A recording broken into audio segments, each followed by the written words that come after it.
Assalamualaikum dan salam sejahtera. Malaysia akan terus menilai impak daripada faktor luaran terhadap ekonomi.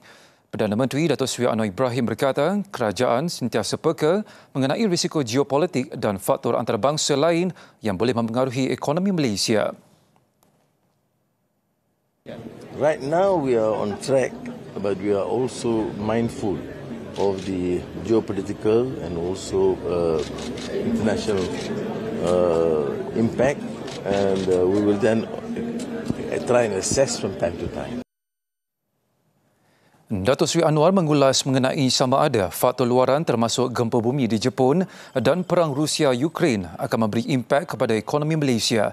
Beliau berkata selepas merasmikan sidang kemuncak tahun pengkomersialan Malaysia, kerajaan dilaporkan optimis ekonomi Malaysia berkembang antara 4% dan 5% tahun ini didorong pertumbuhan suku pertama yang lebih tinggi daripada jangkaan.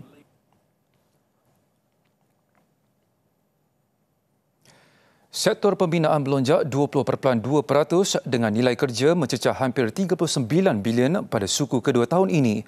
Ia dipacu prestasi memberangsangkan subsektor kejuruteraan awam dan bangunan kediaman.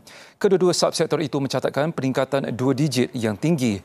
Selain itu, pertumbuhan turut didorong lonjakan subsektor pertukangan khas yang naik hampir 45%.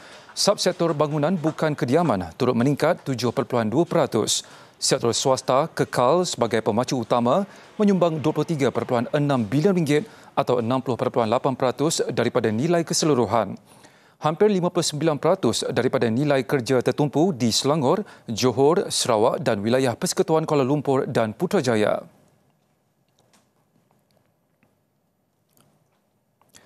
Kerajaan sedang dalam proses penilaian untuk memilih syarikat telekomunikasi yang akan membangunkan rangkaian kedua 5G negara. Proses tender telah ditutup pada 31 Julai lalu dan keputusan dijangka diumumkan tidak lama lagi. And once there are decisions made, then I think the details will be made available to everyone. But since the process is going on, let us take its course first. All right, but it's very soon. Beliau ditemui selepas majlis menandatangani beberapa perjanjian bagi memperkasakan infrastruktur keselamatan cyber kebangsaan.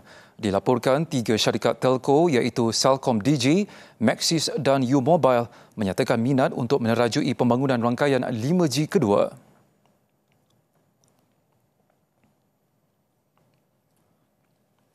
Institusi tempatan melakukan pembelian minggu lalu dengan pembelian bersih ekuiti bernilai 1.19 bilion ringgit di Bursa Malaysia. Menurut MIDF Research, institusi tempatan menjadi pembeli bersih setiap hari minggu lalu dengan belian bersih terbesar pada Isnin mencecah 545.8 juta ringgit. Ia belian bersih terbesar dalam tempoh sehari sejak 2018. MIDF Research berkata, pergerakan yang tidak menentu di Wall Street memberikan impak kepada Malaysia menyaksikan pelabur asing menjual bersih 768.4 juta ringgit ekuiti. Hanya 3 sektor yang mencatatkan belian bersih daripada pelabur asing iaitu telekomunikasi, penjagaan kesihatan dan peladangan. Manakala 3 sektor teratas bagi jualan bersih pula adalah produk pengguna, hartanah dan teknologi. Sementara itu, peruncit tempatan menjual bersih 424.6 juta ringgit minggu lalu.